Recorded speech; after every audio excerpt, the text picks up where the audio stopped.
Hello and welcome to episode 2 of the Universally Epic Podcast, your go to Universal Orlando trip planning podcast. I'm your host, Jim Klein, and today we have a bunch of topics we're going to get to, including Aventura Hotel, Wizarding World of Harry Potter, some motion sickness thrown in there, and some ticketing options for Epic Universe, opening May 22nd, 2025. And to help me, I have my friend and fellow agent. She has been a travel consultant with the Magic for Less Travel for 9 years, and an amazing mom to some really busy girls, Universal specialist Jocelyn Martins. Hey, Jocelyn, how are you? I'm good, Jim. Thanks so much for having me. So we're going to talk a little bit today about like some hotels. We'll talk about a little bit, the Wizarding World. You have a little issue with motion sickness, you told me, so we're going to talk about that. And I think that's a big problem for people that, or at least I assume problem for people going to Universal. But like, I want to know, where did your Universal background start? Like, when did you become a Universal fan? Gosh, when I was a kid, I don't even know the first time. Early days of it, Universal Studios opening, I would say. We didn't visit as much as we probably did going to Walt Disney World down the road and stuff growing up, but we definitely hit Universal. And so those OG rides have a special place in my heart, like, E.T. and Back to the Future and the original Jaws and Kong and stuff like that. So it's been over the years. And then probably as, an adult, started to go back and visit both, theme parks and stuff and really kind of fell in love with it. And to be honest, I fell in love with the Harry Potter franchise and story and all that because of Universal. When I had started revisiting and was going to be selling it, I was like, all right, I need to figure out this IP. And I don't really know anything about it. I hadn't read any of the books or watched any of the movies or anything. And I was like, all right, I got to dive in. And so then I fell in love with the story and everything. So the Wizarding World is definitely probably my favorite place to be in the parks at Universal.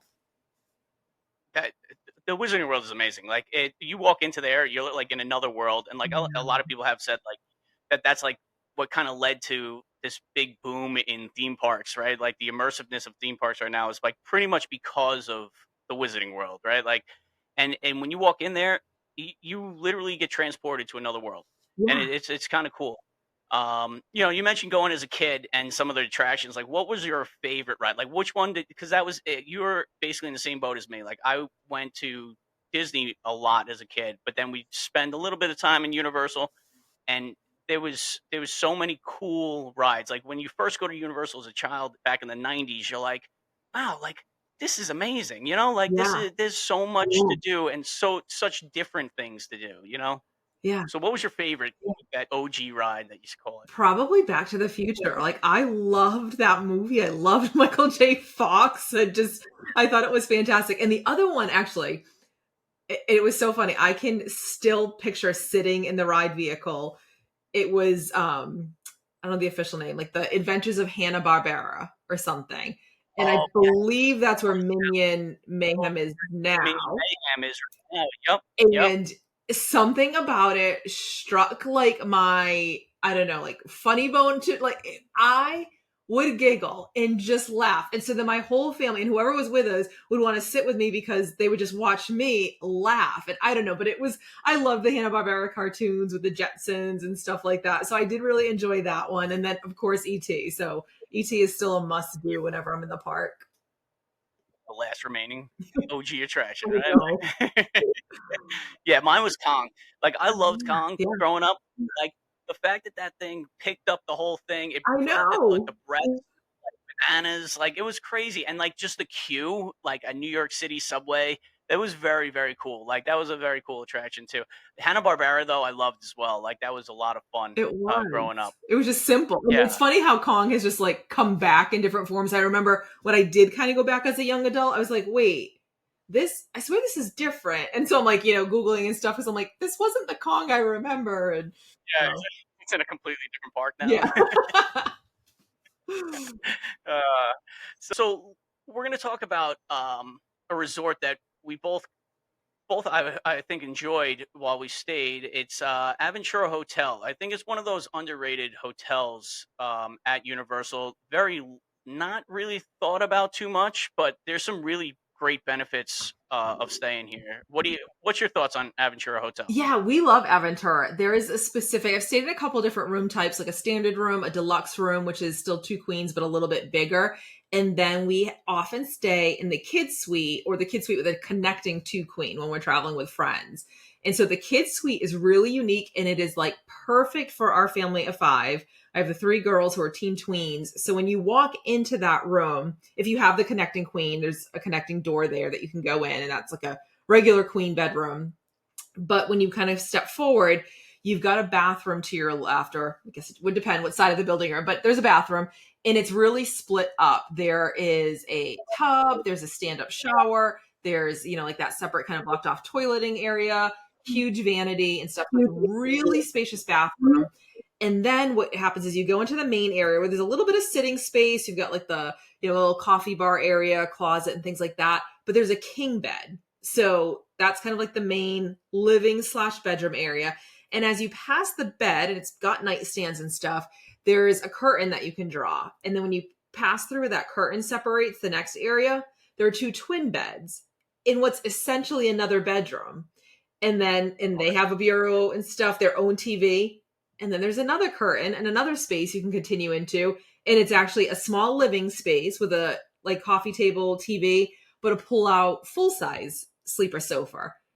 So to have three separate like sleeping spaces for all three kids and just that little bit of separation when people are going to bed or getting ready, I love it. I love it. Oh, that's great because I think like when most people think of going with like an extended family or a large family, like you really on a budget type of thing would be like Cabana Bay, right? Like that's what like your first thought, but Yeah. like to have that is like kind of nice to have. Yeah. We absolutely have really enjoyed being there, and just where like Cabana Bay has that really fun retro vibe. Aventura is like a totally sleek modern vibe, so it's totally different. I'm usually Yep. preferring that newer kind of feel and stuff, so we like that. There's like an iPad in the room that kind of controls everything, the TV, the lights, the heat and stuff, requesting anything. So that's pretty cool. The kids enjoy that. But it's a well done resort.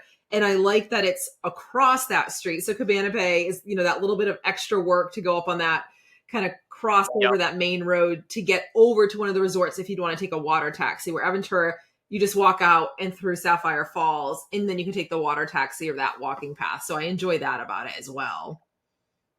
Yeah, I think that's like a really great tip because when we were there, the walk is a little far. Like it's a 20-minute walk, but the buses, I gotta say, they're great at Universal.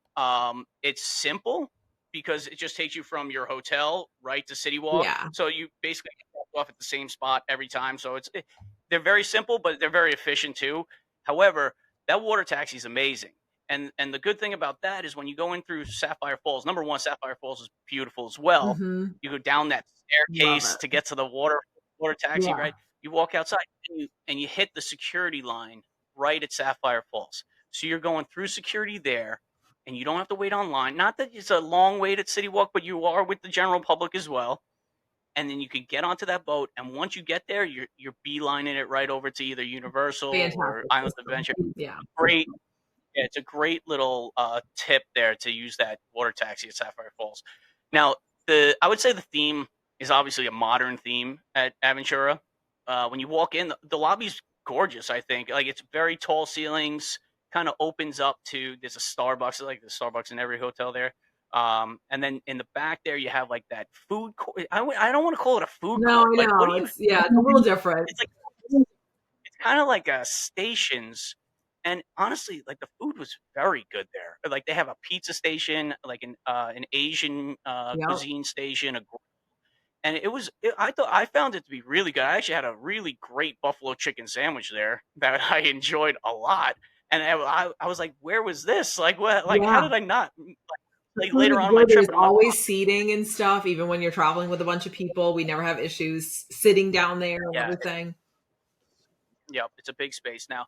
Like and the and were you able to, so when I was there, the rooftop bar that they have there, Yeah. right?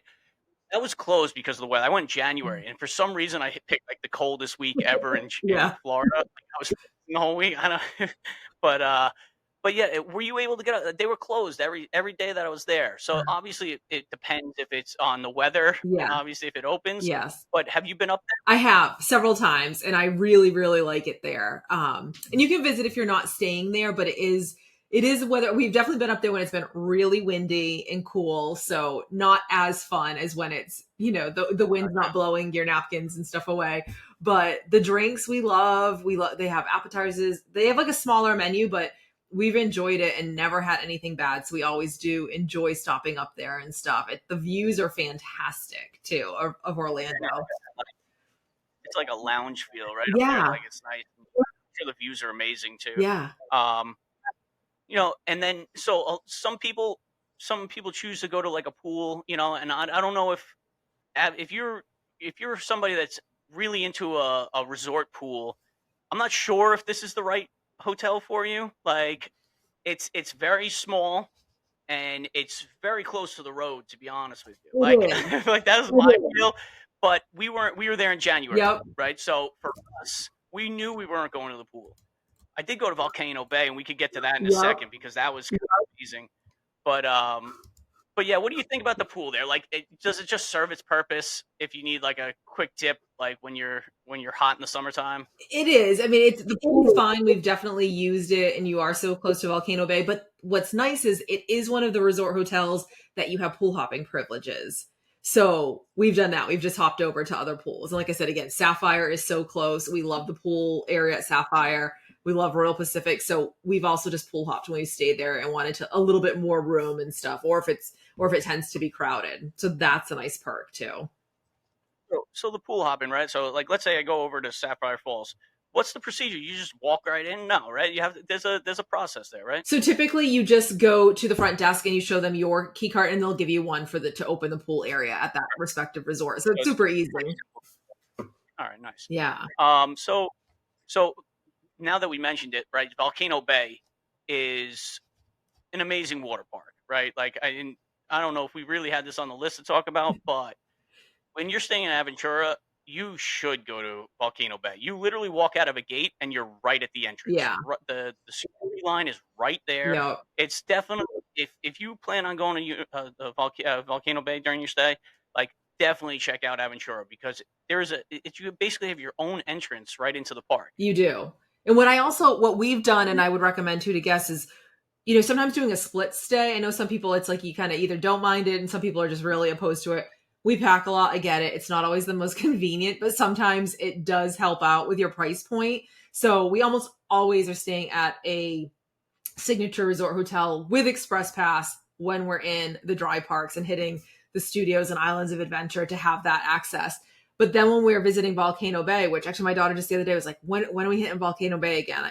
We haven't been in a bit.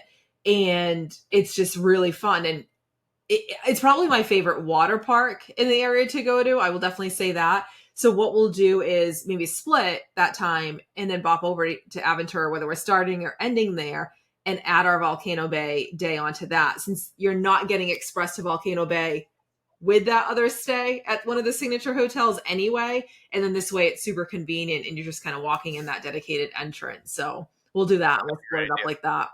No, I like that idea. Like the split stay, you don't really hear too much about it with Universal. You do hear about like the ghost rooms, right? Like for the express pass and Yeah. all that stuff. But you don't really typically think of that, and I think that's a great idea. Going to if you're planning on going to Volcano Bay, that's perfect because let's talk about this about Aventura, the price. Like, how great is the price of Aventura?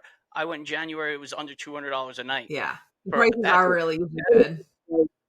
a beautiful hotel. Like, Mhm. it's not like you're getting you're walking into a beautiful lobby. You're going up an elevator. The kids love that too. Yeah. Like the kids are.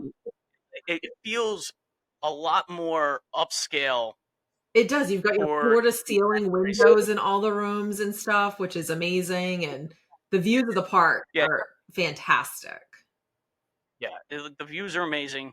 The price is right. Like it's definitely if you looking for some place that's really nice, but like within a budget, Yeah. it's definitely a place to definitely look at first. Yeah. Um, so so then while we're staying there, right, we're gonna go over to the parks, and your favorite area is the Wizarding World. Yeah. correct? Yes, yes. Yeah. So what is it? What is it about it? Like, did you start by reading the books, or did you start in the parks and then start reading the books, or did you not read So the books at all? no, so I started reading the books. I had a trip planned. It was actually an agency trip. I forget which year, but maybe 2018. And I was like, okay, I got to get read the books. And I did not want to read the movies. I did not want to read the movies. Did not want to watch the movies until I read the books.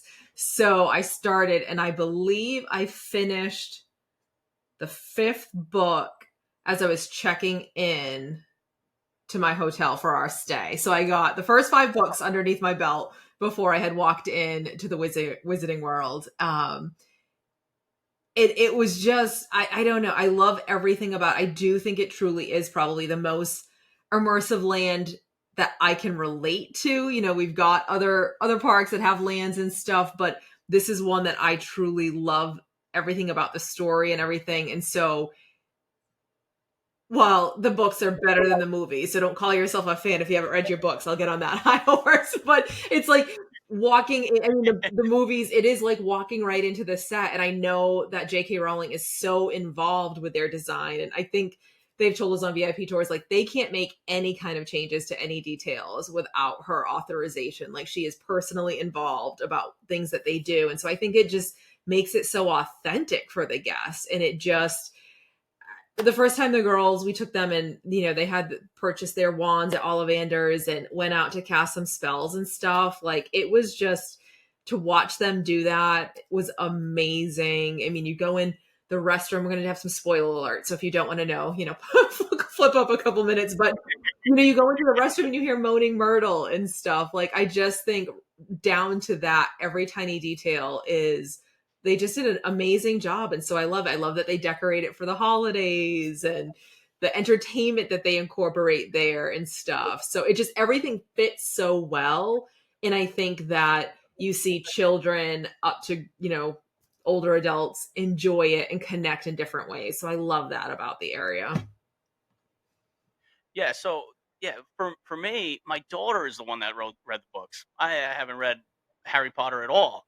Like, I watched some movies, Yep. but the books, no. And so for my daughter, walking into that was just amazing. Like, watching her reaction Yeah. to that land, she nearly cried. It was amazing. And then she picked up on all those little details, Yeah. like, oh, that was in the book. Oh, that was in the, and it's like, and it was really cool to see.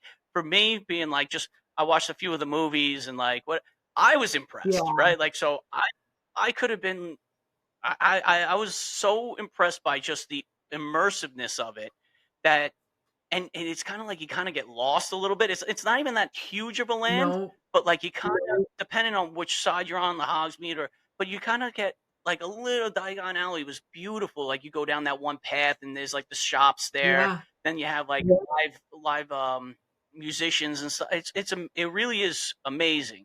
It Um, is. I like to talk about, like, when we talk about any land, food. Is there so butterbeer is like the go-to thing, right? Yeah. So do you have a favorite? Do you have, like, which one is your I'd say favorite? probably hot butter beer I enjoy the most.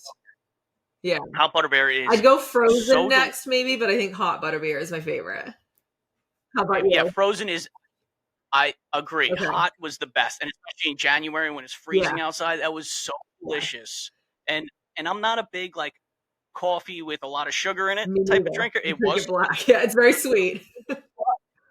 but it was so good. It is And then good. I gotta say, the frozen was good.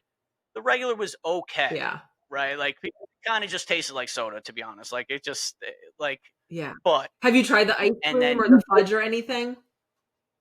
I made it a mission to eat every single thing, You did. every single thing I could. No, we tried everything.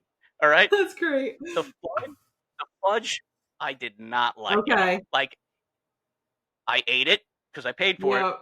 but it was okay. It was a little waxy for me. Yeah. Like, it wasn't as good as I had hoped. I took a nice little Instagram photo of it. I was like, "Oh, this is So great. Oh, look at this funny. The fudge." And clotted I was like, cream that they serve "Oh, at the like Three Broomsticks and actually, stuff, that little clotted you're right. butter beer clotted cream. I was I completely shocked at how much forgot I about that." enjoyed that. Shocked. Yep. That was so good. Actually, I would actually put that as number 2 on my list Yes, if we're doing because any of it, yes. it was so good, and it was such a surprise because 'cause we're like, "Oh, like, we'll just get it, like, Yeah. whatever, like, what it," and it comes out and you're like, "Oh, man, I just bought I pudding." You know what I mean? literally yes. And it was so It good. is It so was so good. good. I agree. Yeah, that's what, like, honestly, if you go there, get the hot. If it's in August, go get the clotted cream because Yeah, that was just as good. It was so good, yeah. it was. It is. Um, you know, and then the attractions in the world, it's, you know, we had talked about this kind of offline, but when you go up to these attractions, and this is getting into your issue with motion sickness, right? Yeah. Especially with Universal, there's a lot of screens, there's a lot of moving around. So when you're in Diagon Alley, right, Escape from Green Gots, you walk up there, you see the sign, you think you're gonna die. Like those warning signs make you feel Yeah. like nobody should be on this ride. Like just walk through the queue and then skip the ride because like you may or may not get out of there alive. Like right, like is It is. It's very it's an aggressive warning for sure. yeah, Um, it's crazy. it is crazy. That I So enjoy so that one let's though. I will I okay, will do you it. enjoy that. Maybe not every visit, especially if we're there for multiple days. I'm not repeating it. I like to hit it though once. I just one the queue is fantastic. It is Amazing. amazing. So I always enjoy that. And with their rider swap, everybody can go through the queue, even if you're not riding, and it's no big deal. So always do that. I will do it. I will, like, in full disclosure, I take, they're telling you like a non drowsy form of Dramamine. It's meclizine. So I take that whenever I'm traveling. And I love thrill attractions. So not to be confused with like, I don't like them. They just, ever since I had children, I get so sick. So I will push through. I think Escape to Gringotts helps a little because it's very cold in there. So there's like Hmm. cool air kind of coming at you. And I very much will focus kind of staying ahead. And if we're turning, I'm kind of trying to keep my head so like I'm not whipping all around and stuff. So I'll do that. And then I'm Yeah, like, that's I'm, impressive. I'm good for a year. Go ahead, what, Jim? Yeah, it's one of those rides that like it's kind of like a combination of a different all different kinds of rides. Like right, you start off with almost like a roller coaster, Hmm. then you get into like a dark ride type of like Spider-Man esque Yeah. type ride. It's very interesting. It's a great ride, and it's for someone with motion. It's kind of nice to know that somebody with motion sickness it can handle that once a year. You know? Yeah, yeah. I don't really Yeah. ride it, like, but it's I will get through it because I do enjoy it. I enjoy seeing the detail and the characters and stuff like that. So I do like Now that. over in Hollywood, what about Forbidden I can't Journey. even think of it. Forbidden Journey. Oh, that one I do think I'm going to die. I remember the first time I Okay. wrote it. At one point, you're tilted like sort of backwards, upside down, and I was like, I'm going to leave my children motherless. Oh my god, I can't believe. And I'm like, Jocelyn, no one else is. You haven't heard about anybody else dying, but it was just it. I think because it was the first one, technology, we're so used to rides that are so much more technologically advanced than Forbidden Journey. So I've ridden it. I don't know why. I'll like then 5 years later I'll go back and ride it again, and I'm like, that was the stupidest thing I did because I don't enjoy it. I don't. It's a lot rougher. It's not really a smooth attraction. Yeah. Yeah, it kind of jerks you around a little bit. Like so for those who haven't been on the ride, you're kind of like sitting it's almost like a box, right? Like you basically get in a box facing Yeah. outward. They strap you down, right? And then it's like basically a claw mechanism that is just gyrating you into these screens, into a dark ride. Like it is, to be honest, it was our favorite attraction. Was it My kids really? loved it. Like, I loved it. I That's thought it was the awesome. greatest thing ever. Oh, We that's went on it awesome. twice. That was the That's only ride we awesome. went on twice. It was the best. But like you said before, walk through the queue, right? Yeah. Because that queue is amazing too. You're walking through this castle, and it's gorgeous. It's really really nice. So definitely do that Yeah. if you want to sit out, wait in those rooms right up at the front. It's the best. It is really nice. Um, Now, what about like Three Broomsticks or the Leaky Cauldron? Like, do you make it a point to eat there, or is it like is it not worth it to you? I had the breakfast at where is that?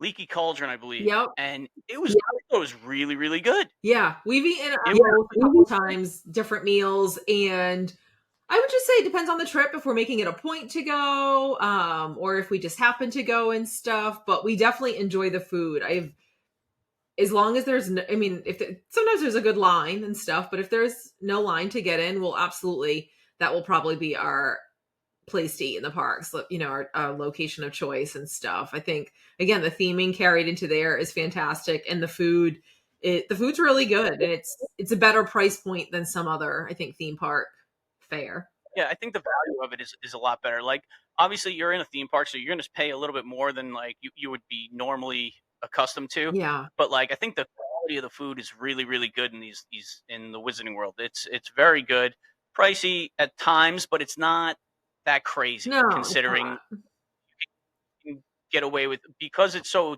tasty. It's not it's you don't really hate it afterwards, like like Yeah. other places. Yeah. And it's easy. Like you can share a lot of things and get different things there and stuff. You're not locked into like anything crazy and stuff. So we do like it. Yeah. So now when Epic Universe opens, right, we're gonna have another new land over there, another Wizarding World. Yeah. Now, there's not much to talk about over there, but like just to know that like that's gonna be another immersive land that's gonna be amazing. Like it's gonna be amazing, and the drawings of everything look really really nice right now. Yeah. So like I'm assuming you're gonna be super excited. Is that gonna be like your first land to go to, or Oh yeah, definitely. Definitely. I'm super yeah? excited for the Ministry of Magic, and it's set partly in Paris and stuff, and then the British Ministry and stuff. And because we've loved to the Fantastic Beasts trilogy and like those stories as well. So we're really excited for that. I think it's going to again, it's being built so much later than the other parts of it. So I think what they're going to be able to do with technology and creativity is going to just kind of blow our minds. Like I don't think I can wrap my brain around how fantastic it's Yeah, going to be. it's gonna be a lot of fun to just walk around in there too. Yeah. Yeah, and so as we're talking about Epic, you know, there's there's a new ticketing. Um, I don't know how to even say this. Like new ticket offering to go to Epic Universe. Like, so if you're at Universal, you're staying at one of the resorts. Let's say you're staying at Aventura, right? And you want to go see Epic Universe. There's only one way right now that you could purchase a ticket to get to Epic Universe when it opens in May 22nd, 2025. Yeah. Um, the minimum is a 3 night stay, right? The 3 park ticket, a 3 day ticket, right? Um, what's your feelings on this? Like, what do you think Universal's thinking in terms of? Well, let's break it down first. Like, so basically, you get 2 days at the original parks, right? Hmm. Universal, Florida, and Islands of Adventure. You could add Park Hopper to that, or the Park to Park if you want.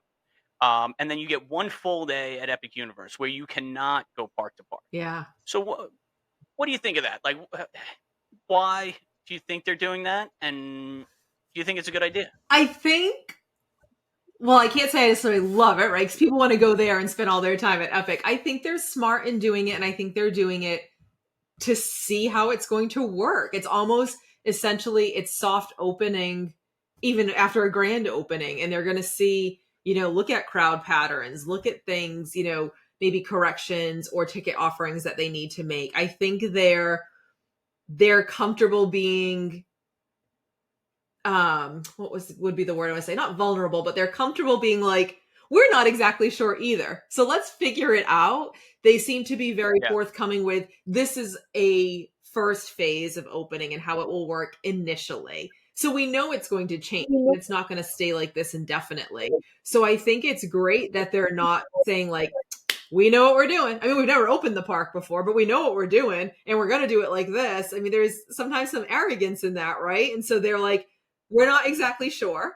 We want to see how you feel when you come, how it works, what the feedback is based on not having expressed right now, different things like that. So I think they're doing it to just figure it out in a way that it's still open to everybody, and then they can make changes accordingly and to do their best for. I mean, they want to do right by us and the people that go there. I mean, yes, it's a business, and so it's money at the end of the day in sales, but they're not going to sell if we're not happy, going and stuff. So I think it's kind of a smart way to open it, to be very honest.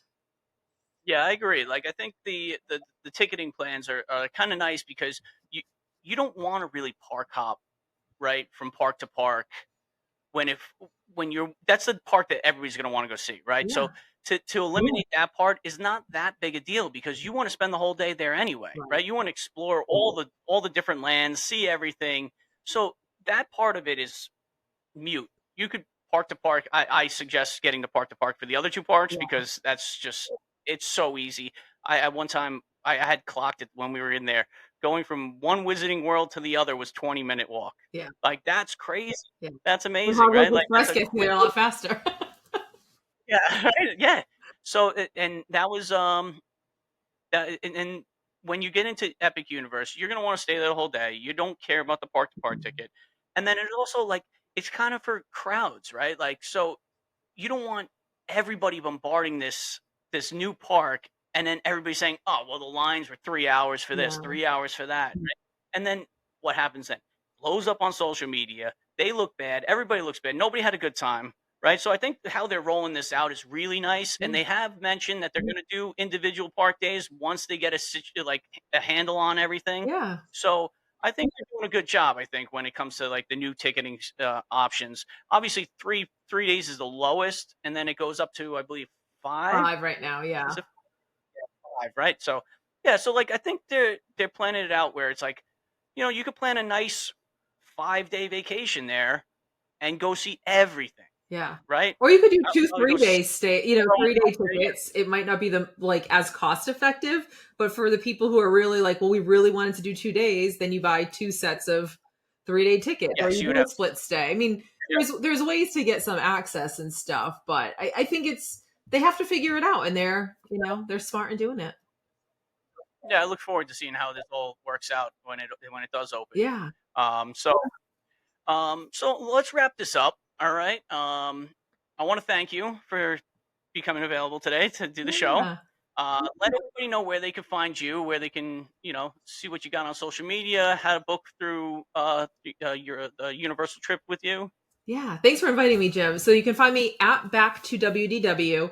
I am not the most active on socials. I'm usually in my inbox working with guests there and stuff. But you can always sign up for a newsletter. If you go to my Instagram and hit my link tree, you can sign up for a newsletter there. And that way we can touch base or email me. It's Jocelyn, Jocelyn at themagicforless.com. But thanks for having me. It was great to talk about Universal. I'm excited to get to go and be back. And I got my Harry Potter tree up in time for our podcast here. So very excited. I love it. I love it. All right. Thank you so much. So, in conclusion, guys, let's like and follow Universally Epic Podcast on Instagram and TikTok and YouTube. Also, join the Universally Epic Tips and Tricks Facebook group community. If you have any Universal Orlando trip planning questions, email me at jim.klein at the Magic Plus Travel. And have an epic week, everybody. Take care. Oh, good. Sorry, my phone is like everything's like just shut down because my phone went off. Oh, no. All Oh, right, so no.